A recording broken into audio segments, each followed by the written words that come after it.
All right, Tennessee, USA, Wrestling Nation. There we go. I don't know what we got as far as a nation. I don't know. I have to check it out. I have to check out the see what kind of subscribers. I know we have some more subscribers. How we doing tonight, Kenya? We're doing good. How are you, Coach Hatcher? Everything's good. Can't complain. Yeah. Just left practice. Left my assistants in charge of practice. I did a little bit at the front end, and now I'm here on the podcast and ready to roll. Yeah. What did you do at practice today? You show your. Well, considering I got on them quite a bit on Sunday because we didn't look very good on bottom. Actually, we looked pretty horrible on bottom.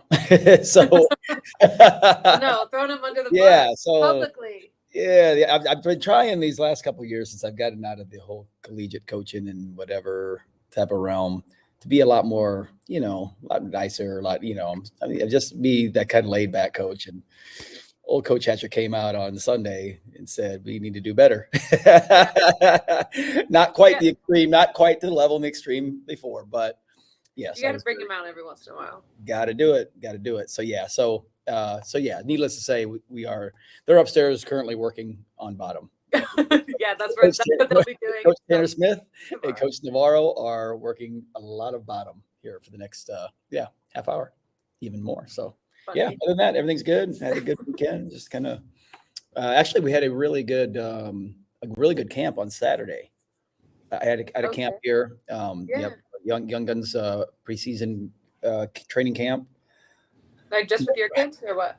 No, it was open to anybody. Yeah. And we ended up having, I think we had 65 kids. That's awesome. Yeah, it was good. We had a really good buddy of mine, Jeff Bedard, who is the head wrestling coach at Reinhardt University, came in and did the first two sessions. I did the last session. And we had a great turnout and really proud of the kids for, especially it's fall break here right now. Here in Middle Tennessee. So So if you go down to last week, if you would have went down to 30A, Panama City, or Destin, from what I understand, it's basically the same people as you would at the local 7-Eleven or McDonald's here in Williamson County. I guess the whole Williamson County is down there on fall break. So, these kids, had a really good weekend, had a really good Saturday, and so it's good. Other than that, great weekend. Yeah, I can practice Sunday and all good. So how about you? What's new in Kenya Sloan's world? Not getting to do as much wrestling as you. It sounds fun. I'm jealous a little bit, but we'll start up with my high school girls team that I'm working with here. We'll start preseason in about a week. So their season, even though their competition schedule is similar to what is in Tennessee, I actually don't really know the rules. I'm the assistant, so I just show up when they ask me to. But we'll get to start getting on the mat here soon. But they do fun stuff in the off season, like team hikes and stuff. So I've got to hang out with them recently. But I'm excited to be back on the mat every day. Yeah, I think that's so important, at this time of the year. It's just you got to get the kids, knowing each other and getting them where they're, building that brotherhood, sisterhood, whatever hood, you're looking at, as far as whether it's a all girls team, all boys team, or split team, to get the combined, how it works. Just getting everybody to believe in each other and developing that family atmosphere and that culture, just super important this time of the year. Yeah, so. I agree. That's awesome. Well, good. Well, you know what? I know one of the questions that I get pretty consistently, for parents, kids, just even coaches, because a lot of them don't know this type of realm. They want to know what the process is, kind of what it's like to wrestle in college, what it's like to coach in college, how to get their kids recruited. There's a lot of questions, college, because here's the deal. And any parents that are listening right now, hopefully if everybody thinks that little Tammy and little Tony and little Johnny and little Jenny are going to full ride scholarship in the sport of wrestling because they've traveled all around the country, they've invested all this time, this energy, and everything else in the sport of wrestling. Now, all of a sudden, the University of Iowa is going to come knocking and give you a whole scholarship out of their 9.9 bank. Either that, or if it's just another mid-major, or even a school that has 3 scholarships, it ain't happening. It's just not happening. Not in our sport. It doesn't happen. So so I thought it'd be a good idea. We brought on a couple college coaches, and not only college coaches, Kenya, but ones that have Tennessee roots. Ones that have Tennessee roots. Yes, I'm so happy that we're doing this, and I agree. Like, I know a few people that are probably viewing right now. I can't see who's viewing, but I'm pretty sure they're on here who've asked me these same exact questions. So it would be nice to be able to hear it from some people that are truly experts in the area and actually coaching on the college scene. Yeah, and I figured it was going to be a good time too, because obviously this weekend Super 32. So we're gonna have some kids on the podcast next week for sure.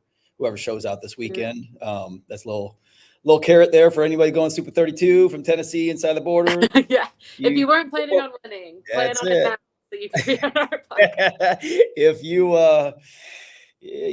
shoot, if you want to get in the podcast, you gotta do good.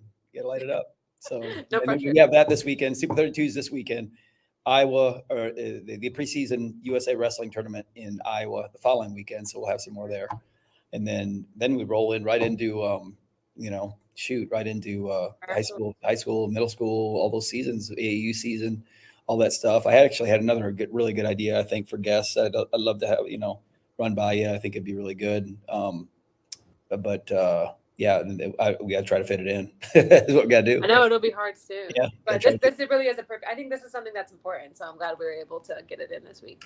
I agree. Well, without further ado, I think we get our first guest in here, and I'm going to let you introduce him. I know this dude.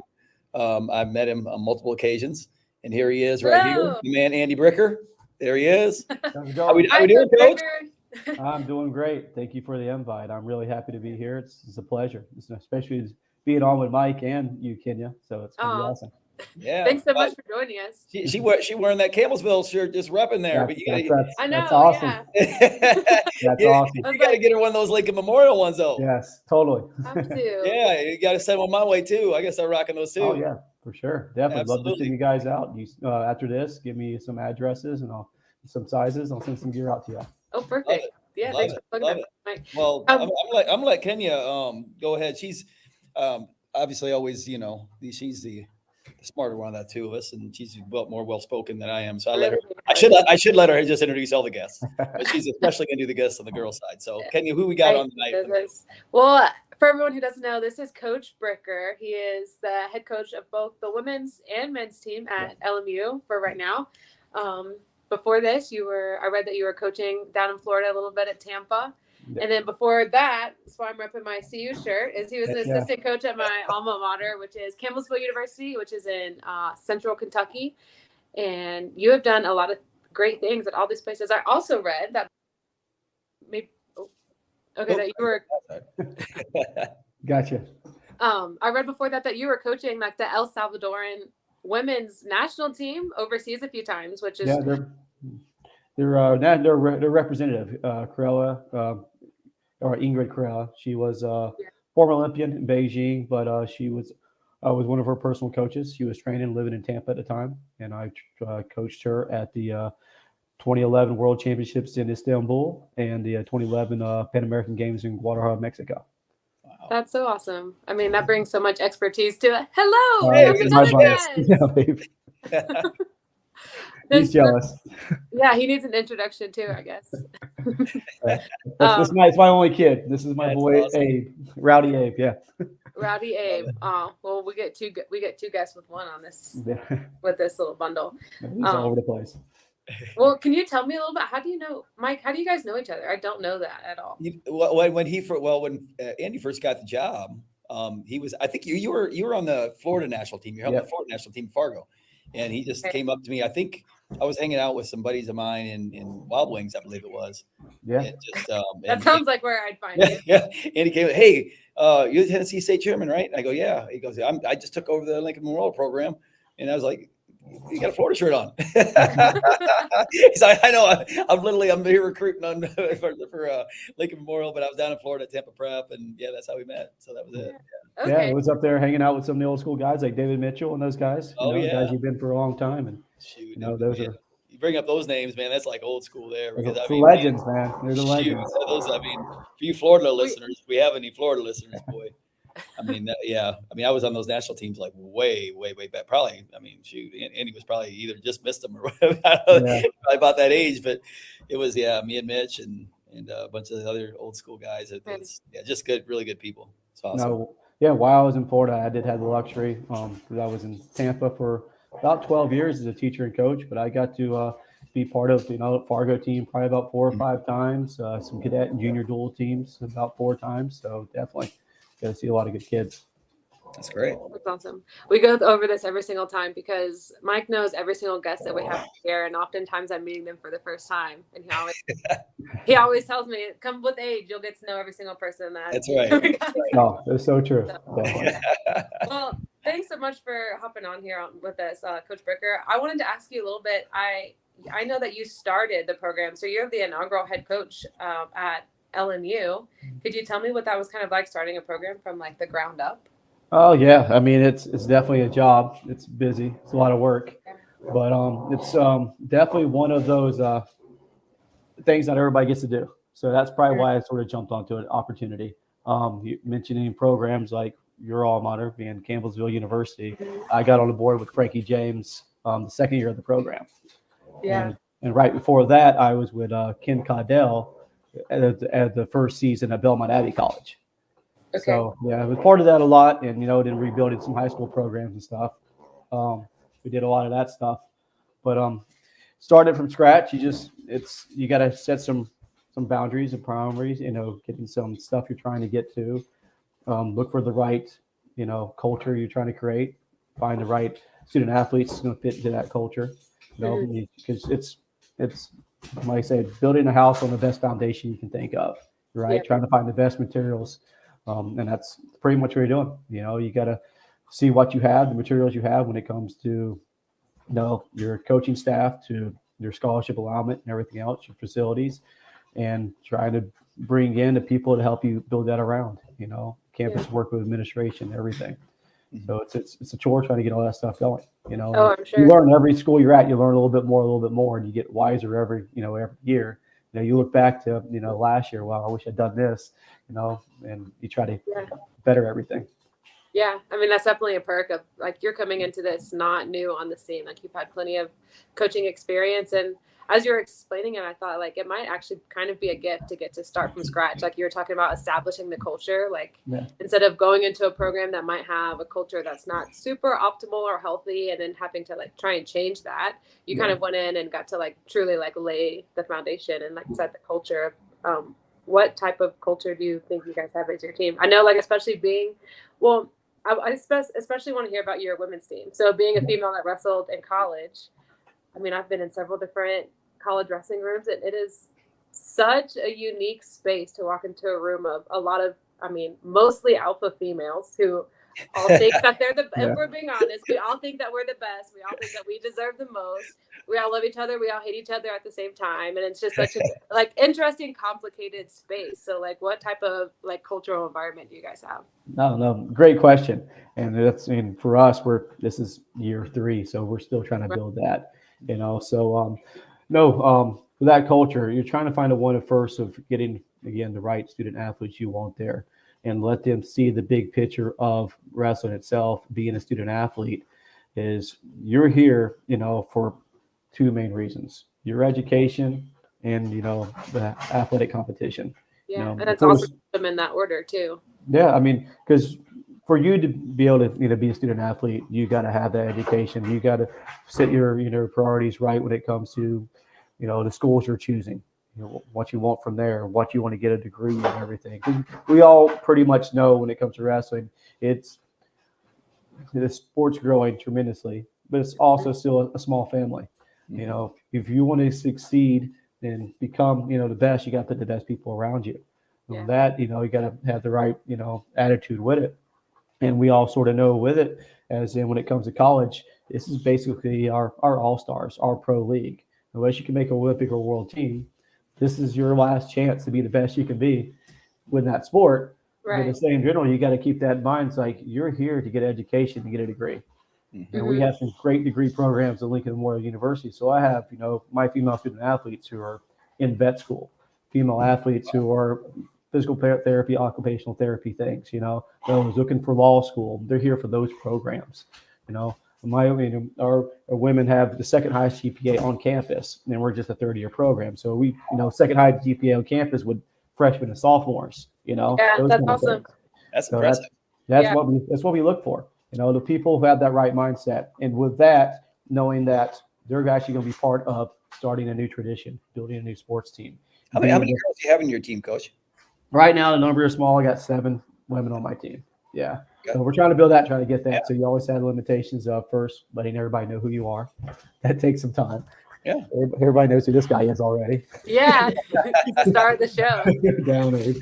But so you get everybody know who you are to build up everything. And for that part is just get your name out there. And after that, when we can get better with that, our program will start growing. And Right. so you got limitations when it comes to building a program, educating administration about what we need and what we can do, because they never had a program here before. They don't understand. It's like, well, why can't you just get some walk-ons off campus? I'm like, it doesn't really work that way with wrestling. We try. Yeah. We get some of those girls in there, and you see one practice, and you never see their face again. And then so you gotta widen your horizon and get people around. So like my teams, I got girls from Texas, girls from Illinois, girls from New York, Wow. Tennessee girls, Kentucky girls. That's how it works out. But that's part of building it. And for the longer you go, the more you add to it, and trying to find that right tradition for it, and getting everybody, our foundation of the girls we have here, starting everything off right, so everybody that comes in sees the same thing they're trying to do. They're the representative in the classroom, on the mat. They're our face. So it's putting a lot of faith in the people you recruit to build a program. Not, like you said, going into another program where they already have some tradition. The administration already thinks something about whatever the program was before you got there. We're trying to do that. We're trying to make everybody think of us as a program of student athletes who are there getting degrees, or the best in the classroom, and performing just like everyone else, or better than the other sports teams here on campus. Yeah, and it sounds like you're doing that already. The fact that We're trying. yeah, it's super clear where your priorities lie, and I think it's just so important. Like having, well, first of all, if you're not doing what you need to do in the classroom, you don't get to wrestle. It doesn't matter if you're the best wrestler in the country. If you're not getting things together in the classroom and when you're in college, then you don't get to wrestle on the mat. So being able to have the right girls in the room, or just the right athletes in the room, and not have to worry about that, just know and trust that they've got that first line already taken care of, and then you get to focus on wrestling. That says so much about the type of students that you're recruiting. So it's different in college. A lot of, and that's one of the things. When kids ask, what it's like in college, or even when they're coming into college, and parents and coaches and anybody really, it was best put to me this way when I was in college. And Coach Cable used to tell us pretty consistently, because he had to tell the freshmen there's three aspects of college: academics, athletics, and social life. You can only be good at 2 of them. That's it. I believe that. You can't be good at all 3. And I suggest you're not just good at 1. So you can only be good at 2. So you choose which ones you want. And obviously, we had kids that were not real good academically, but they're pretty good socially, pretty good wrestlers. And, myself, I'm not really quite sure if I was good at any. Well, the social part, I think I was good at, but the other 2, I think I might have taken his word against his word and just chose 1. But, but it was something that actually stuck with me when I was coaching at Chattanooga at Cal Poly. We would tell the kids the same thing. You choose 2, not 3. That's the way it works. So, yeah. No, that's a great outlook. Definitely, Coach. The biggest piece of advice this made me think of the biggest piece of advice that my head coach in college told me. And it was also a list of 3 things, but he said, if you take care of these 3 things, and everything else will fall in place. I think he was speaking mostly about wrestling, but it affected me everywhere else. He said, get at least 8 hours of sleep every night. Don't eat dessert at the cafeteria, and make sure you drink a gallon of water, and the rest of your life will fall into place. He said, do those things every single day. And I'll tell you, all 3 of my areas that you just talked about, my social life, my academic life, and my performance on the wrestling mat, all improved after I actually started doing that my sophomore year of college. So that actually makes a lot of sense. Yeah, being able to just hone in and focus on the small things. It was a big transition for me going from high school into college. High school, everything was, I never had to worry about getting enough sleep. I could function off of nothing and, be able to still keep friends and do good at school and do well in wrestling. But transitioning into college is a completely different life. And I think I kind of wish I would have had some people told me that before I got into college, instead of me falling my butt my freshman year and realize, okay, this isn't going to work. But so Coach, what advice would you have for like students in high school that are maybe making that transition or about to start their freshman year in college, like in that neat specific little space? Like what type of things do you think that they should adjust in order to be able to do their best in a college setting versus high school? Yeah, no, awesome question. So I guess my little, say pitch that I used to a lot of the student athletes on campus is first, you got to find the right school you fit into, the one you want to be at. As pretty much what y'all were saying about, academics, athletics, and social life, trying to find two of those. That sort of goes the same way picking your university. Yeah. Don't look at it just for your athletic program. Like this school has this tradition and these girls have done this for so long. They have all these national championships. And you go there and you see it's like, one of the schools, it's the middle of a cornfield in Iowa, and you're from a southern state. Hey, come on. You gotta use the example, but and it's snowing all the time and everything else, and you hate the weather, and you're sort of isolating yourself and things, and you have no social life. You don't like the school, but you're just there for maybe a sport. But if those other two things are not in effect, you're going to be miserable there. Mm-hmm. So you got to find school you want that has the major you want, the degree that you pursue and you're passionate about, or when you're pursuing. Then a program that what about the coaches, right, or the athletes that's already there? What kind of atmosphere they have? Meet some people, go to some matches, look around, those kind of part. Then the campus itself. This is a place you can see yourself grow. What are you looking for when it comes to your social life? Are you the person who likes the outdoors? Like Lincoln Memorial, we are a beautiful campus set in the mountain scenes of the Cumberland Gap area in Tennessee, a rural area. We're not next to a big city. If you want that, you got to drive 45 minutes to Knoxville, or an hour and a half to Louisville, or 2 hours to Lexington. Those kind of things, So we don't have the club and party scene and stuff like that. Right. All those places. So you got to find the one that's right fit for you. And people come here, and if you look at that, and you can check off those boxes, then I think that's where you're going to succeed. You got to be happy where you're at. You're going to get everything you need. You're going to be the academics to get your degree, and you know that program's going to push you to be the best student athlete you can be. Those things. You got to find the ones that just do the best with that. And I encourage every student athlete here, or when they come in here, that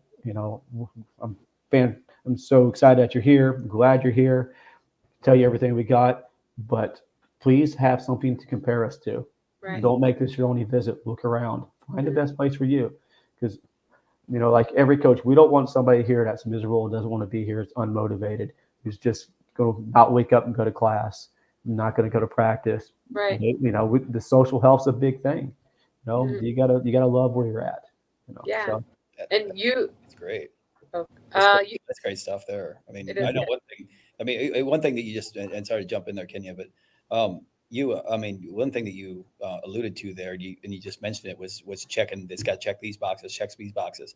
When I have like club kids, club parents, even just kids that aren't in my club, just going to randomly, parents come up to them and ask, they're going through the recruiting process, and I've helped, a couple of them, pretty consistently here in the last couple of years, at least, is what I since I've been back and been out of that college game. When do they know if it's the right fit? And what I tell them, the first thing I suggest that they do is they make a checklist. What are the 5 things academically that's important to you? What are the 5 things educationally, or not academically, wrestling and social? I mean, that could be a mixed bag. What are the 5 things that are most important to you in each one of those categories? And there you get 15 things. Let's say you take 5 visits, put them across the board at the top, and whichever university checks the most boxes is most likely going to be your best fit. And if that's the case, then you're probably going to be a lot more successful there. It doesn't matter if they have everything you want from a wrestling perspective. If they don't have the culture and the teammates and the kids like that, your wrestling is going to severely suffer.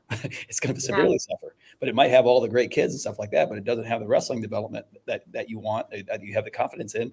Well, now this is going to suffer. Now your academics is going to suffer. It's got to be the one that checks the most boxes. So I thought it was really, really, really cool that you mentioned that as far as checking boxes, because I think that's super, super important for kids. No, I mean, that's just something to know, being a, of course, a student athlete yourself, then also being, like y'all, youth coaching high school coaches. I coached middle school through high school for about 12 years. You get in those kids in the schools. Some of you who want to go on and be a student athlete, and some didn't.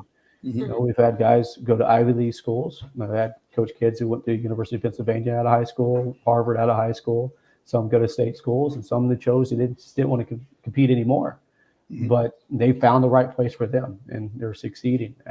And you get to see that process. Some, you know, student athletes being recruited hard from, you know, like an Illinois, NC State, and things like that. I've had those guys; those coaches are great. You know, all in the room, all calling and stuff.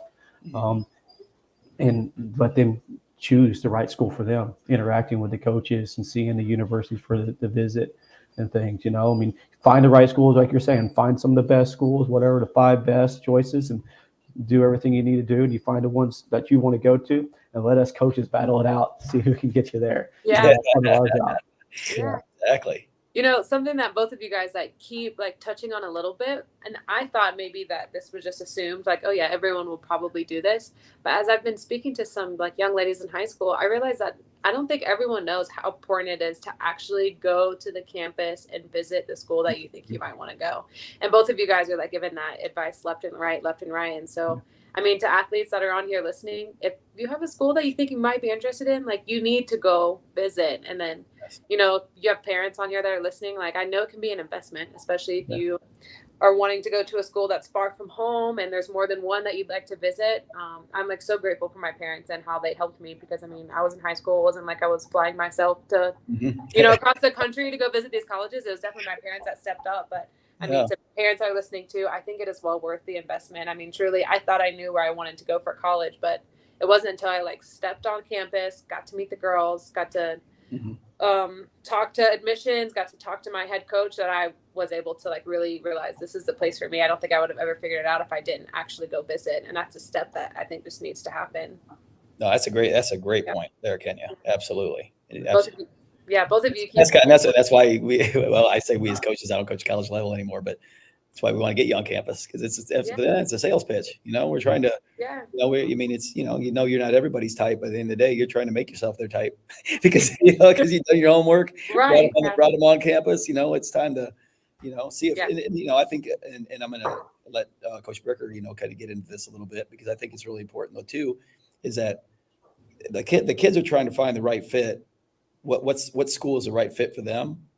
But the school's also got to try to find if this kid's a good fit for them as well. I mean, it's got to be a two-way street. It can't be, this is a 5-year relationship you're getting into here. And you can't just have one that's, okay, I'm all about this. I'm all about the school. I'm a fit here. I'm a fit here. I'm a fit here. And maybe they're not really quite sure. He's all like, you know what, we'll let him try. He's not really a 100% fit. It just doesn't work. It never works out. It's got to be a good fit for both parties. It just has to be, in my opinion. No, it's a great opinion about it. And that's part of the coaches, you know, that's part of our job. You know, like every time you have a team, you're trying to get the team to buy into what you're doing as a program, like what you're trying to build, what's your style, you know, or what's your culture and what you're trying to motivate them to do and what to be. So finding the kids that are the student athletes that fit in there it's a major role of what we need to do. And it's getting to meet them, talking to people. I mean, you can, you know, as college coaches, you can have one conversation with a student athlete and know this student athlete's not going to be fit here. I've had those conversations where student athletes literally tell me I'm not much of a student and don't really care about, you know, academics that much. And Mike, then why are you talking to me? You know, if you don't want to go to college, then don't talk to a college coach. You know, those kind of things. You know, they could be that extreme. So once just answer all the right questions, you can have the most pleasant conversation with them and just know that feeling. Of course, you are a little bit still taking a gamble or a risk on some of them. And that's why you want to get them on campus too. For their benefit, of course, but so you can see them interact with other people, how to react. And there's just so much we can read off of a student athlete's actions from watching film, you know, or watching them from the bleachers, or just talking to them here and there, but seeing them interact with other people and stuff. Just the more you can put yourself around them and talk to them, you know, how mature they are and how they handle themselves. That gives you a more feeling that they're going to fit in. And having them definitely around your own student athletes. I mean, I believe 100% what my student athletes tell me. We don't hide anything. We share everything. And they tell me, yeah, coach, this kid's not going to work out. Right. I'm like, okay, 100%. You know, because we've had that. And being at Campbellsville, we had Frankie James was an unbelievable recruiter, brought in so many student athletes. So he grew that program because I was only there for year 2, 3, and 4 with him, and it grew and grew and grew. We've had some unbelievable athletes on that campus, and we get them come in for a camp, and next thing we tell you, like, yeah, let's tell this kid over the phone that we're not taking this, we're tearing up the NIA right now, whatever kind of stuff. Like, no, this kid was doing this at camp or whatever. Those things really happened. Yeah. Like, you find out who they truly are. I'm like, this. It was big different when you get to meet somebody in person. Yeah, I agree. So no pressure, everyone, whenever you go campus and meet your potential college coach or the other athletes. And I agree with you so much. I mean, we've had so many people recruit, and then, coach come up to me the next day at practice and be like, so what'd you think about that girl? Yeah. And we're honest. I mean, we are. Yeah, be honest. I mean, it's true, though. If you're not going to fit in the culture, like, of the team and the people that are on the team, then it doesn't matter how good of a wrestler you are. It doesn't matter how good your grades are. Like, you're not going to have a good experience. If it doesn't fit the culture, it's not going to fit the team. It's not going to benefit anybody. Yeah, I agree. You don't want to be the coach that's got to go to dorm rooms and wake kids up, take them to class. I'm not going to be the coach that's going to chase kids out of bars. I'm not going to be the person that bails you out of jail. If you're making all those wrong choices, I'm like, go back home and be with your parents, because they're the ones that did that through the last 18 years. Let them keep doing it. What's a day in the life of a Lincoln Memorial female athlete that's wrestling for your program, coach? What's it look like? Okay, so start off with our schedule. Obviously, everybody knows that the bar is not the option at night. Yeah. So other than the bar not being the option at night. It is not starting off with coach waking you in your door. Yeah, not at all. So basically right now, since the season has started, for us, if you want to go the most working day, probably say Tuesdays and Thursdays. Right now, being in the season, we're lifting at 6 a.m. Of course, because we did a whole preseason with everything in strength conditioning and stuff. And we minimize it down to 2 days a week for strength maintenance. So like today, 6 a.m. lift, and we block out pretty much that whole normal school day for their academics. The schedule's all over the place, with some of them being vet majors and occupational therapy. So for our girls, they're right there from 6 a.m. to 7, their lifts. And really, unless they schedule individual with us right now, since it is early in the year, we don't see them again till about 4:30 for practice, because we have 2 programs, and my guys are practicing first, or the same boat. Guys have the same lifting schedule, but my men's team practice start at 3. My girls team start at like 4:30 or 5, and that and stuff, and everything in between. Of course, that's just a normal schedule, but from individuals that they have scheduled to practice with me or my assistant coach, Jordan Freese, or any kind of other things you might have. You have to look for team functions and stuff that we do, university functions. You're talking about community service or meetings they have to go to or be a part of, all those other things. So it's if you're somebody who knows how to work your schedule and do the 3 main things you're here for, or 2 of the 3 things again. It's a good life for you. We say it's preparing you for the real life, the world out there, for you to be able to manage everything and get stuff done. So that's sort of the basic things. I mean, I could get one of my girls on. If I call them up, they can tell you what their academic schedules are and everything, and how many hours they're taking. But because of that, because of their academic schedule, us as a coaching staff for student health, we're not trying to put tons of stress on them. They're here to get that degree, and what our schedule, which might not seem so bad, because we still have the NCAA rules about 20 hours a week when it comes to what we're allowed to practice. We stay in those realms, so we know they don't have to stress out about practice. We're there to help them. We're there to make them the best student athletes they can be. Right. And the less stress we can not put on them about their academics and stuff like that, and working with them hand in hand. That's why we have some of these individuals. Coach, this midterm's coming up. I'm going to be 15 minutes late for practice. Some student athletes will freak out. Like, hey, I can't do that. I'm like, you got a midterm. Focus on that. We'll make this up at another time, or you come at this time early or whatever else, and we'll make this stuff happen. We're going to make sure you get everything, our time as coaches that we can offer you, so you can focus on your academics also. Yeah. Love it. Love it. Yeah. Your girls are so lucky to have someone who truly wants to work. And I feel like that's the experience for most of the coaches I met in the college scene. I mean, your coaches want to work with you. They're not trying to like tear you away from your school or tear you away from your other responsibilities or what you have to do. I mean, truly in college, I think the support is helpful. So it's awesome that your girls have someone like you to be able to not add the stress, but be able to just try to take as much away from them. But all right, Coach, before we lose you really quick, I just want to ask one last question.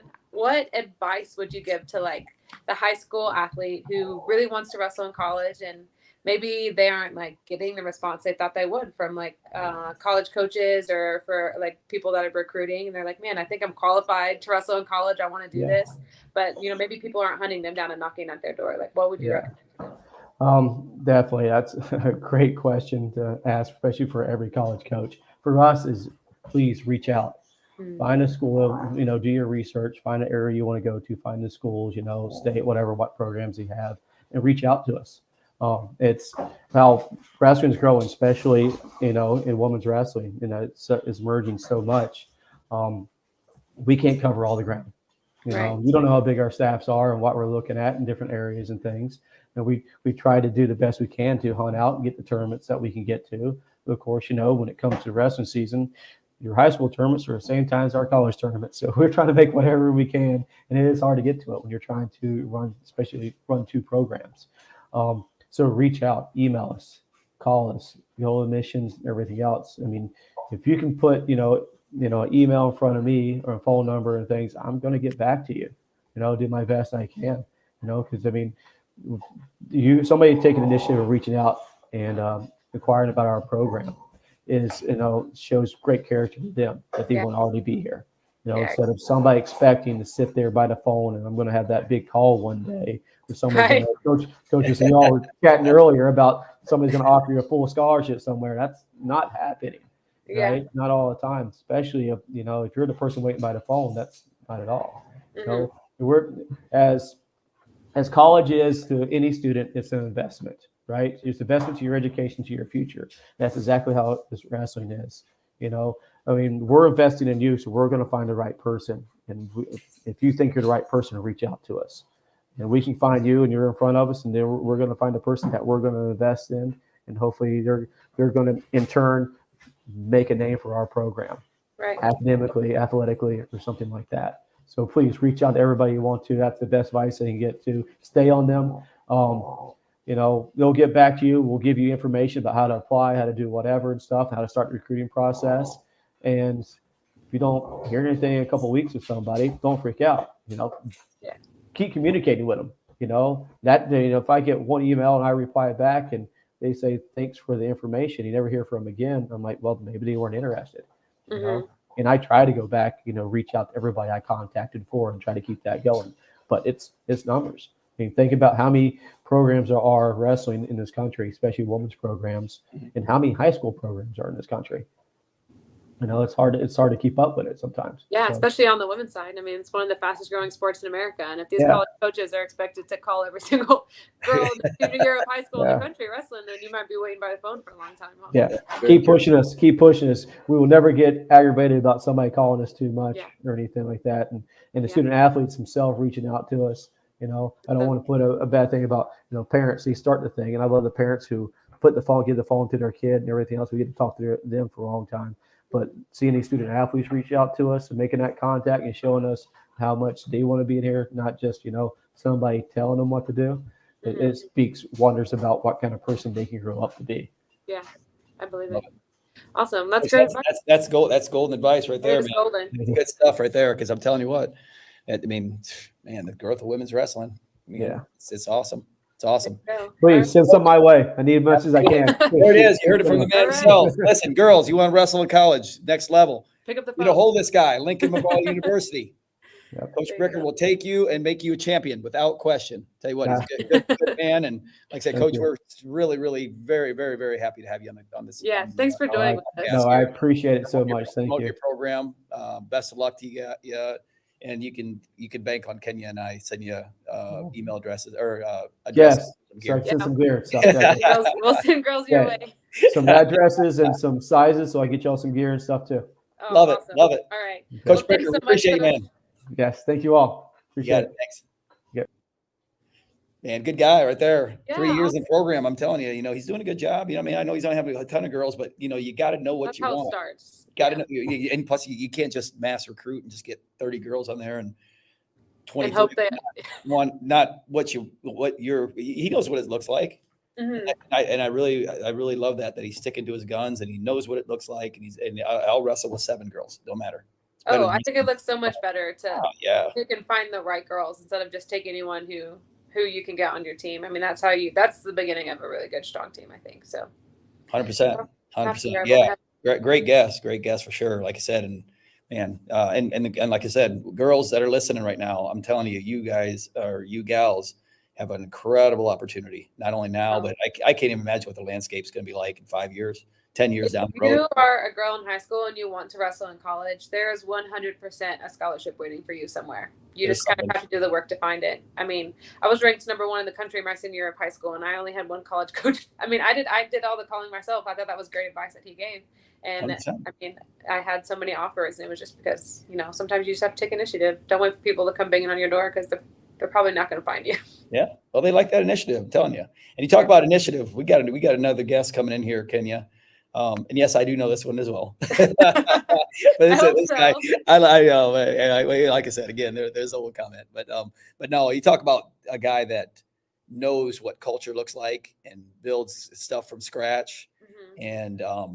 And in my opinion, one of the best coaches in division college wrestling. And that's not because he's a friend of mine, but he's, I'm telling you, we're really looking forward to hitting this guy's insight and giving some really good advice to our kids and the listeners out there. But we're going to welcome him in right now. Tennessee legend himself, Mr. Kevin Ward. I thought you were talking about yourself there for a second. Listen, I'm no longer a coach at the Division I level. Not that I was one of the best coaches at the Division I level by all means. It's probably why they got rid of me. So they kicked me out of that league. But welcome, ladies and gentlemen, Mr. Kevin Ward here, the head wrestling coach at Army West Point. Ward, this is my co-host right here, Kenya Sloan. Kenya, it's great to see you. Nice to meet you. Tennessee gal. Okay. East Tennessee gal. Yep. Born and raised. So so we got 2 out of the 3 here that are that got firm Tennessee roots. What a crew! Yeah, I know. So for those of you that don't know, this is local Chattanooga Saudi Daisy legend Kevin Ward himself wrestled for the legendary. I'm going to throw this guy. I'm just going to throw this shout out because, I mean, you got to love him. But wrestled for the legendary Steve Henry. let's go. Let's go. And went to Oklahoma State, Big 12 champ at Oklahoma State, couple-time national qualifier. Took over the program at Ouachita Baptist. Yeah. Not only took it over, but built it from scratch, just like our last guest, Coach Bricker, and ended up building it from scratch, national power. I believe top 5. You the top 5 is last year there, weren't you? Yeah. I think we were 4th I think we were 4th in the country that year. Yep. Yeah. And that's after a short time there, him and Chris Chu-Numa. Yeah. And then they courted him, got him away from there, and now he is at West Point and just doing a bang up job there. This is year 7 for you, Dude. 10. Time flies. This is my 10th year. My goodness. Yeah. I just checked my notes. 10 years. Yeah, 10 years. I know. Yeah, I mean, I just yesterday when you coming into Chattanooga with the Ouachita team. I know. I know. was It like, seems like like yesterday, and now 10 years here. It's wild. That is crazy. That's crazy. How's everything going? Everything good? Yeah, I mean, things are great. They're heating up for us. Every year is fun and every year is new. It's got new challenges and every year you have a new team. We're basically 2 weeks away from competition. I think 2 weeks from right now, as we're sitting here talking, I'll be staying in a hotel room in North Carolina the night before our first competition. So, I mean, it's approaching fast. I like our team. It's been a lot of fun to coach this preseason, and we're getting ready to start, another full season of Division I wrestling. So it's an exciting time of year. Can't imagine anything much more fun, to be honest. Yeah, that's awesome. So where are you guys opening up? So we're opening on November 1st this year, which is the first day you're allowed to compete. We're wrestling Campbell University, but we're doing it at Fort Liberty, which is an enormous Army base. It used to be called Fort Bragg. A lot of people still know it as Fort Bragg. It's name changed recently, I think in the past year, to Fort Liberty, but it's an enormous Army base in North Carolina. So we're going to be wrestling there, like in one of their aircraft hangars. Wow, really that's cool. right. That's Yeah. cool.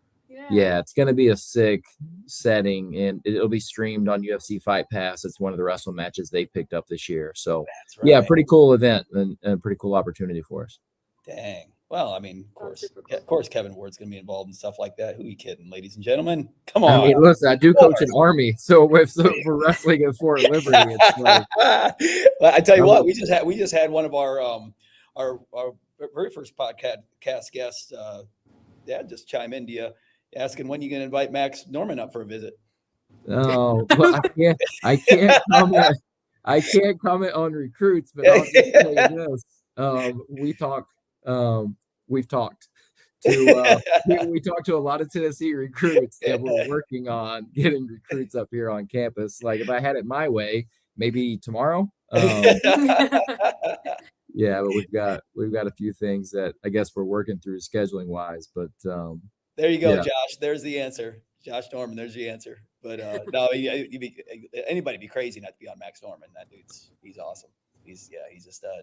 Speaking of the Tennessee guys, so not only did I want to have Kevin on, just because obviously his Tennessee roots and so forth, and obviously he coaches at one of the most prestigious institutions we have here in the United States. But you've been getting some Tennessee kids here as of recent. Yeah, we're trying. And the last time I talked to you, I mean, we spent, and I was in Brazil on my vacation. So if you ever question me, Kevin, I was from Kenya. I was poolside in Rio de Janeiro, Brazil, and Kevin called, and I picked up the phone. I listened. That's the way I roll. But we talked for probably a good 45 minutes to an hour about Tennessee. I think he just wanted to brag and let me know that while I'm in my office, he was poolside in Brazil. Well, no wonder he's not a if he would wrestling answer coach my call anymore. if he was playing poolside. That says a lot. I was like, wait a second, are you sure you don't want to be doing this anymore? You could take high school kids around the country, or you could be poolside in Brazil. I'm not sure. Yeah, which direction? Well, if we ever question your importance to me, Kevin, and the importance of the Tennessee high school wrestlers, right? If any of y'all are listening, if there's ever any question on your importance to me, there we go. We got it on tape right now, live. We did, yeah. And we were hooked up on the phone there for probably close to an hour, and just chatting about a few different kids that we're recruiting and interested in. And I mean, it's part of the recruiting process. You want to call people that know people that you got to do your I guess whatever you want to call it, your research on a kid, and most high school coaches will tell you the truth, and but you got to do a little bit more than that, and search around. So yeah, we were chatting about a few different kids, and I appreciate the hookup. I think it was a good conversation and fruitful, and it's led to some progress there with our recruits. So thank you, Mike, for taking that phone call. Of course. Anytime, anything for you, Kevin. Anything for you. So now, what's the attraction here with these Tennessee kids as of recent? Have you noticed like the improvements in our state, or what? It's huge. Yeah, the improvements are noticeable, like really big. And I even think back to, well, I mean, obviously when I was there, but I hate to say it, but that was like 20 years ago that I was, Yeah, as long as you got me on this podcast, you're very, very comfortable with, you should be very comfortable discussing age, Kevin. Yeah. And, we had a handful of kids actually. So when I graduated, we had, 5 or 6 Tennessee kids that went on to have pretty good success at the next level too. And like we had a really good crop, but it was, it may have been several years after that until another good crop comes. And then, and now it's just much more consistent. And the best performers are better. Just flat out, the best performers in Tennessee in the South are better now than they were 20 years ago. They're better than I was and my peers. So, I have a soft spot in my heart, for the Tennessee kids for sure. Because it's still maybe an under-recruited and underserved area. As far as Division I wrestling, it's underserved just regionally, in the South and the Southeast of the country. And I just know how many tough, hardworking kids there are there. And maybe it's selfish. It's just because I can relate to them, and when you're coaching, so much of it is people that you can relate to and you have a bond with and you have things in common. And maybe it's selfish for me that, I like to start with having a few more things in common. So I like to recruit kids from the South. But yeah, I think the coaches are doing a phenomenal job. There's some new coaches in the state. The club scene has taken off a little bit. So they're doing a really good job, and they're getting out and competing at national tournaments. And sometimes they're winning and sometimes they're not. But it's still experience that you can't recreate by just wrestling, in your local section or whatever. So it's good to see the growth. No, that's great. That's great. So how the Tennessee kids doing all right up there? I get a couple of them on your team right now in West Point. Yeah, I think we have, is it 3? And like you said, we're always working on some more. So they're doing really good. We have the Yurchuk brothers here, and Danny's the oldest. And Danny's just been, he's been awesome for us since day one. He's a junior now. Him and his brother from Signal Mountain. Just like if you had to point to somebody, like his age, 20 years old or so, and say like, hey, take it or leave it. Your son's going to grow up to be like this guy. Like you're hands down, take it right now. Like that's who I want. Like I don't even know anything else, just like they're just awesome kids. And his brother Caleb is a freshman and he'll be wrestling in a couple months. He's dealing with a little medical thing. And Trey McDaniel is a sophomore for us. He was in the starting lineup. He's from Cleveland. He was in the starting lineup last year at the end of the season. I think he missed going to the national tournament by, a point. It was a takedown, probably 2 different matches, but he's right there. He's, I think, for sure ranked in the top 30 in the country right now, and he's just going to climb. Like he's a talent, and he's maturing and growing up into that. So yeah, it's good to see. We have several Tennessee guys on the roster. We'll have at least one in the starting lineup, and like I said, we always want to add some more. That's awesome. Well, when I was at Chattanooga that year, we were trying to get Trey to stay home. And then, of course, Kevin comes in with his West Point thing. And this I did my best. I recruited that one. Whatever. No, you don't have to pay for school. You don't have to get a job, blah, blah, blah, blah, blah. And I'm like, come on, man. That's what I was like, Trey, don't talk to me if you love student loans and you love debt. But see, that's what you get there. If you like making money and you like having a job and you like to have a really good school paid for, let's talk. Yeah, put up a fight against that. Yeah. Oh man, that's good. Well, I'm glad to hear those 3 are doing so well. Kenya's been hearing a lot about the Yurchuk family here in the last couple of weeks. We've got a tagline around here.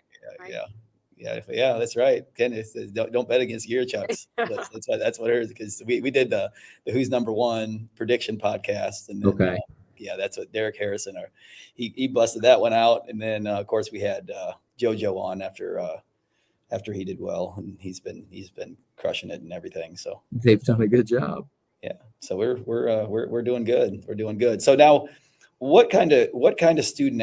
Obviously, your situation's obviously quite a bit different than most Division I, schools. It's got the military aspect about it. The education, just everything about it. It's different. What kind of student athlete are you guys looking for at Army? How do you narrow down your recruiting? Flat out, the first thing that we're looking for is championship wrestlers that want to live a championship lifestyle. And to be honest, I'm glad you asked that, because we spend a lot of time maybe like rebuking or just really, I would say, like busting this myth in the recruiting process. Like there's not a stereotypical West Point kid that we want. And so to give you an idea, like if Coach Kenya called me up and Kenya's like, hey, I've got this kid, he's perfect for West Point, he's a really hard worker, he loves his country, I want to hang up the phone. Because I'm like, I'm so glad. Yeah, I was like, oh man, that's the time. I kind of wanted to gag at first. Yeah, I'm like, I don't want every wrestler at this level is hardworking. I don't want people that are just hardworking and just the hardest working kid the coach has ever had. We want people that want to win national titles. Mm-hmm. And so like, if wrestling is not at the very or near the very top of your list of priorities, we're not going to get along. Mm-hmm. Wrestling and being successful in the sport has to be really, really important to you. It doesn't have to be everything.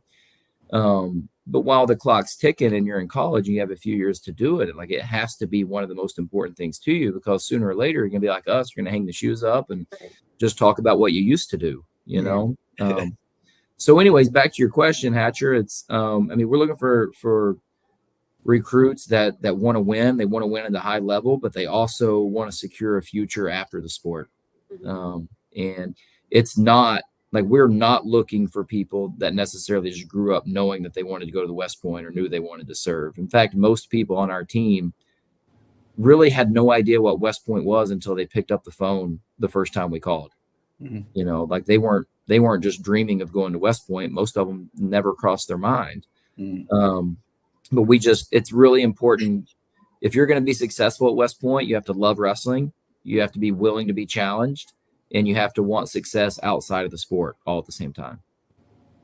Wow. That's a great wrap up to it right there as far as what he's looking for. Cause I mean, I think a lot of times, kids will almost use that as a crutch, West Point, the wrestling, I didn't want to do that, that type of stuff. Whereas you're like, no, we're here to build a wrestling team, young man. I mean, that's what we're trying to do here. We're not, that we had to kind of go with that a little bit with Cal Poly. People were asking us kind of what we were looking at, because we had a pretty academic, university. We had a 12% acceptance rate my last year there. It was crazy. We had like 90,000 plus kids and only 12,000 got in. It was nuts. But we were like, okay, yeah, obviously we have academic challenges, but no, we want kids that are really good in wrestling. And that really want to be good in wrestling, that wrestling means, just as much to them as academics. And I'm not, I'm not going to apologize for that. So we kind of take the same approach. It's like, look, if school's going to be your clear number one and wrestling is going to be a very clear number two, there's other places you can go for that.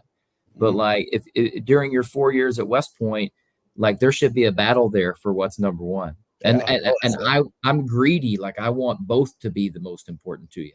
Right. But like as anything in life, at different times, different things take priority. And you have a very limited clock to compete in college. And while you get to do it, man, I can't imagine what would be more fun than setting your sights on something and committing to it and chasing it down. And so, like, I feel really lucky because I can take that approach at West Point, knowing that everything else is going to be taken care of. Like, I don't have to micromanage every part of my team's lives, because I know that I can just focus on the wrestling, and I can help them focus on wrestling, because I know that there's dozens of other people around them that are helping them, mentoring and guiding them so that they're going to be successful at everything else. So, I'm pretty lucky that where I coached before, I was involved in every aspect of their lives. That's true. And here it took a while to get used to be honest, but now I enjoy it, that I don't have to be, because I know somebody else has got it. Yeah. No, that makes a lot of sense. Like I kind of obviously again relate that to my years at at Cal Poly. When you recruit like just good kids that are good, not only they want to be really good wrestlers, but they're also, let's just call them very responsible students. So some are smarter than others. Maybe they were entering our engineering program. Some of them were just doing a basic whatever political studies or something. I don't know, whatever. Yeah, they still had to be a pretty good student. So it's like one of those aspects. It just takes one like thing off your plate. It's so nice, because you're not as worried as you are at another school where you got a kid that absolutely just hates going to school, and he just doesn't there's no that academic part is no priority to him whatsoever. Right. And now you're having to micromanage that aspect of his life just to get him in the wrestling room. Right. So, yeah. That's a great point. Yeah. Because I know just talking to you the time that I did when on the phone there. I wish that a lot more kids would really kind of inquire, and the same thing with parents, because that's one of the things that I hear from parents all the time. Oh, he really wants to do a service academy. I'm like, well, okay, well, how good does he want to be in wrestling? Because last time I checked, Kevin Ward wants to win, Kerry Cole wants to win, Sam Barber wants to win. All these guys want to be good wrestlers. That's great that they want to go and do that whole, do the whole service academy thing. But at the end of the day, they ain't gonna really fit in very well if they just do this. They're to do a service academy and not want to actually be good in wrestling. So yeah. It's important. It has to be important. Yeah. That's great. Now, moving forward, actually, no, let me step back one, because I know we had Andy kind of elaborate on what a day in the life looks like for his athletes, and but you guys have, obviously, it's a little bit more structured, I guess, so to speak, with the whole, it kind of walk us through what a day in the life of a West Point wrestler would look like. So I was sitting there listening to Coach Bricker. It didn't sound all that much different than than what he was saying at Lincoln Memorial, what a day would be like. So it like, to be fair, yeah, it's more structured than it is in most places, but it's not what people think. Like, so I like over the past month, we've probably had, I don't know, 20 different recruits or so on campus, and 20 out of 20 who said, wow, this is much different than I thought. So, I mean, it's obvious that you're at an academy while you're here. But it's not like you don't see what you think you'll see when you show up. Like, you don't see people marching. You don't like nobody's crawling under barbed wire and like dodging grenades. Like, I mean, you don't see that here, especially during the course of the school year. But okay, so a typical day, I'll tell you what today was like. So this is a real day in the life. At 6:15 this morning, our 125 through 197 pounders had a lift. And then at 7 a.m. they finish up and our heavyweights take the mat. So we have a heavyweight workout at 7 a.m. We split the team up into two different groups. So heavyweights are done at about 8:05. And then there's a break throughout the day. Some people came in and got some individual work, but most guys were in class. They probably had anywhere from 3 to 5 classes today, depending on their own individual schedule. And then we're back in for a team workout in the afternoon at 3:45. And so, I mean, the difference in like a Cal Poly where you were at, or Ouachita Baptist where I was, or Campbellsville is that in between the practices, when you go to class, like, your instructors and your professors demand a lot out of you. And they expect a lot out of you. And that's just not true everywhere. That's what makes it different here. That's the challenge, is that everywhere you go, people expect you to bring your best. Right. So like, I can talk about nothing wrong with that, though. Definitely nothing wrong with that. No, it's just tough. It's good to know walking into it. Yeah, but and that intimidates people. That's tough, because like, if I had a morning workout or I was cutting weight and I didn't feel like going to class, I didn't go to class. Like, can you take notes for me? I'll get these notes later. I can write the paper. And guess what? I was still able to do well in school, but it was a different doing well in school. Like here, like skipping class because you had a tough morning workout is not an option. Right. You're not doing that. You're going to show up to class and your professor is going to say like, okay, you had a tough workout. I still want your best while you're here, But a day in the life, it's not that much different than a high schooler's daily life. The difference is practices are tougher. Your teammates are better, so they push you harder, and your teachers expect more out of you, and the classes are harder. So it's just, everything is just elevated a little bit. Right. Or a lot.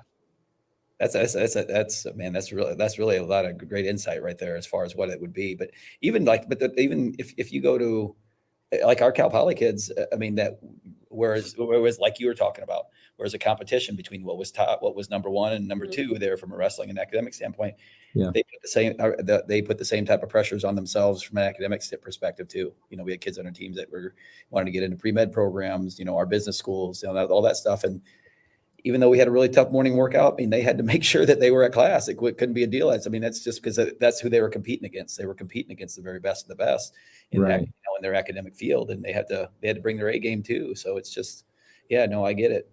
Here's the way I look at it: is like, it makes just training at wrestling tougher. Like or it makes it more of a challenge. You have to be creative as a coach. You have to be really flexible at times. But I guess for me personally, if I was given the option of, just coach student athletes that just want to wrestle, or coach some that may get stressed out about their school sometimes because it's really important to them and they want to be successful outside of wrestling, like, which one are you going to take? For me, it's a no-brainer. Right. Like, put me around the people that want to succeed in everything that they're doing, not just in wrestling. So they're challenges, but for me, and sometimes, to be honest, I have to remind myself of that because I'm human and I get frustrated. And I'm like, listen, these are the challenges that I want. I want to coach these high achievers. So yeah, it's a challenge, but I think it's certainly worth it. I love it. That's good. That's awesome. That's awesome stuff. Kenya ended our interview with Coach Bricker with a question there, and I want her to end this interview with you. We got another special guest. We had Hello. guest Sorry. last we didn't know Margot was going to come in here. we got two special guests. Yeah, this is bedtime at the Ward House. So I love it. Bedtime at my house too. yeah, well, bedtime here lasts usually like 45 minutes. Yeah. It's just like another wrestling practice. So, all right. Good night, kids. Oh, that's awesome. That's awesome. Thanks for showing up and thanks for joining the podcast. Yeah. We got so many surprise guests today. I know. Heck, man, this is a golden hour here. Yeah, we'll let you get away. Yeah, can you take us home here with the question you asked? No, I'm good.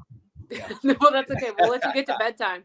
But before you do, we were hoping you could give some advice to like some of our listeners who might be the kid in high school or about to be like a senior in high school, and they're like really thinking they're qualified to wrestle in college, but maybe they don't have anyone, knocking on their door and trying to recruit them for their school. Like, what advice would you give to the kid who wants to wrestle in college but isn't being hunted down by every recruiter out there?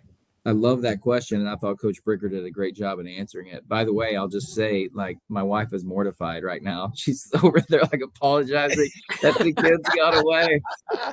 That's just fine. Right, yeah. No, I tell this to all recruits: you have to be your own advocate. Like, you have to. Don't be afraid to brag on yourself and advocate for yourself, because, like what Coach said earlier, is anytime we're wrestling coaches, so anytime you can make our job easier on us, we want that, and recruiting is a big part of what we do. And depending on what school you're at or what level, like, you may recruit hundreds of kids a year, and you cannot keep track of them, because you can't keep track of them and the kids you already got. Your team. Yes. Yeah. And your team, and your daily workload, so I just encourage kids to always reach out and do it often. I tell kids, look, if you email's better than text, because text, I can lose those. Emails, I will get to it eventually, I promise. And even if I don't respond, I read it. And so just keep sending them. Like, be your own advocate. I'm going to compete here this weekend. And then on Monday or Tuesday, hey, coach, I competed here. Here's how it went. Here's my film. Click here. Don't make me have to Google your name and just insert a link. Anything you can do to make our jobs easier. Because there's at least 3 kids on our team that would not be on our team if they weren't that persistent in the recruiting process. Like, I would not have kept up with them. And then, I can think of one. He's going to start for us in 2 weeks. If he did not stay in touch with me, he would not be on our team. And now he's going to be in the starting lineup. Wow. Just because him and his dad were just such strong advocates for the kid. So I think, and I get it, it's hard to I don't know. I don't want to reach. I don't want to bother weird, them. like conceited sometimes to put yourself out there. It is, but also it's for us, or for me, I guess it makes a good impression. Like, okay, here's somebody who's bold. Put yourself out there, and even if it doesn't work out, you gain the respect of coaches by, at least reaching out there and putting yourself out there to see where you stand. So that was, I'll just echo the advice Coach Bricker gave. Yeah, and you echoed it perfectly. Yeah. Good stuff. Well, Coach Kevin Ward, man, thanks so much, man. This has been awesome. I mean, seriously, just your perspective on not only what it takes to be recruited and to make it at the college level, but also I love the fact that, we're able to get on here and really kind of not only just promote your program, at West Point, because obviously, we've known each other for years, and, I consider yourself a good buddy of mine, but at the same time, kind of answer some of those misconceptions that people would have about your program. So I think that's super important. And, because I know that, I would have zero problem whatsoever of sending anybody to West Point and being under you and your staff, and what that would do for them as an individual, and just getting any type of questions answered there on the front end from people that would be listening. And I think is huge, and hopefully it helps you out a little bit in the recruiting process moving forward.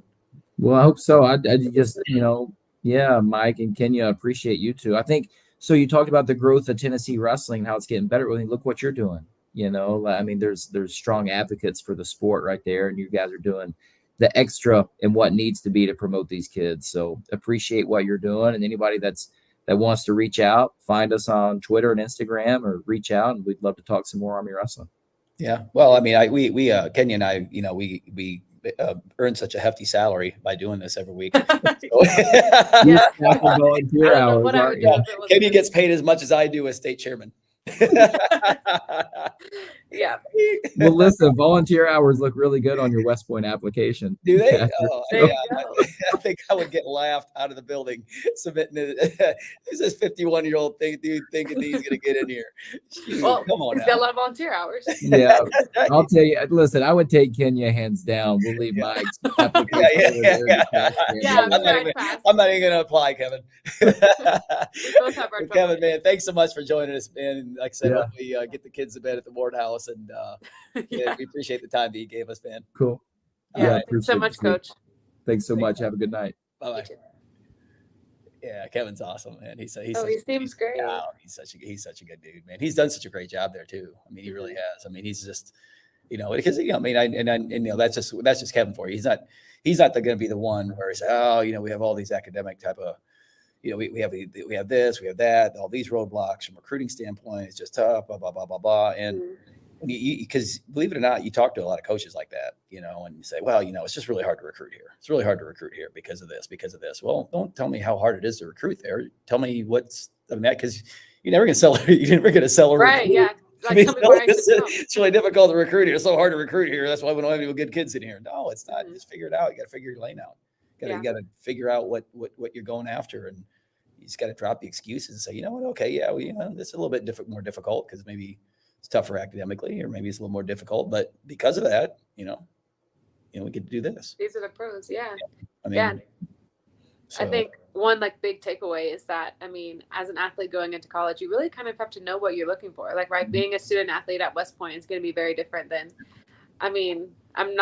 Campbellsville University was a great place, but I was laughing when when he was talking about sleeping through his classes, because, man, even my senior year, I had a physics class that was just so hard and brutal to go to, but there was 4 of my teammates, including myself, that were in that physics class. oh yeah, So if we had a rough day, like a live because we had mat practice in the morning. If we just had a terrible live practice in the locker room, all 4 of us are like, okay, who's going to take notes to physics today? And that's not an option everywhere. And I think that's the thing where it's just so important to like meet the girls, meet the guys that are going to be on your team. Like, they'll be honest with you about what it's like going to that college. Mhm. And it truly is a different experience depending on where you go. So I think all sides of the spectrum are so good and have their pros and cons, but it's just kind of know what you're looking for and you'll find it. Yeah, I agree. I couldn't have said it any better right there. That's good stuff. Good stuff. I mean, it's so long ago since I was in college. I mean, shoot. I mean, you'd probably have a much more accurate description of what it's like. I know. I'm like, is it good? That was back in Hopefully Miracle knows. 1996. But no, that's good stuff though. I like I said, and it's just, you're, as you get into coaching and more you get in coaching, your parents are going to ask you a lot of questions about college. So I'm really, really happy we had these 2 guests on, and maybe that, helped some people, kind of answer some parent questions, I hope so Yeah. awesome. Maybe next time we have great guests on this, we should I'm brainstorming. We should do a Q&A beforehand. So like some of our guests can maybe send in their questions and we could ask the coaches or the athletes. Ladies and gentlemen, see, no, for next time. that's like, again, all I do is I bring smarter people You're around. not allowed to say that on this podcast. You're not allowed to introduce That's a great idea. Honestly, it's a great idea. I'll have our communications director. I'll have our communications director send that out, and just get some Q, because we have some here in the comments right now. Instead of just doing them on the fly, maybe we take a few of these and answer them. Just do a special Q&A type of section too. I think that'd be great. I think that'd be awesome. Yeah. Well, listen, we've been chopping it up for well past. We're gonna have to start calling this the Tennessee USA Wrestling Power. Yeah, Junior sent hour me a and a text last week. He said, Junior sent me a text and said, "How come you guys only do an hour and a half?" I'm like, "It's supposed to be an hour." It's supposed to be an hour. We have to. And I he's think like, we have to "You guys rename should do this. 2 hours." Listen, the thing is, we got so many cool people on here, and we have so much great information. And I don't remember the last podcast I listened to in real time. It's always like 1.25 or 1.5. So it's like people speed it up. You want to only last an hour to speed it up. Unless you're Here's the live problem with though. They start speeding me up. I talk super fast to begin with. They never, I mean, they can't really put it on anything past like 1.25. They do that, and I'm like, oh, okay, wait a second. Yeah, we'll have to rewind. Yeah. But But- no, I think Q&A one would be awesome, for sure. We'll do So that. maybe that's the part of the segment we put in. I know next week we'll probably, unless we have an absolute disaster, which I don't see us having because we have way too many good kids wrestling in it this weekend. Yeah. Super 32 coming up this weekend. So I know we're going to have some good guests next week. I can't wait to see these shows out there at that tournament, because that tournament is just getting tougher. And, It is. Looking for see how. But we're getting tougher and tougher. We are. We're getting tougher and tougher. Ain't no doubt about that. So yeah, looking forward to having some people on next week. Yeah, it'll be fun. All right, Kenya. All right. Always a pleasure. We need to find a cool way to finish these instead of all right, bye. We'll find something cheesy here soon. Yeah, we do. We need to. We'll figure that out. That's coming. That's also coming. Q&A's coming, ladies and gentlemen. And Junior just told us to make it longer. Yes. He's saying drop that power hour. Listen, just like the words, it's bedtime for me. I gotta Yeah. Well, yeah, see, it's pretty early for me, so I'm good. All right. Well, Kenya, it's always a pleasure. Like I said, until next week. Alrighty. All right, everyone, take care.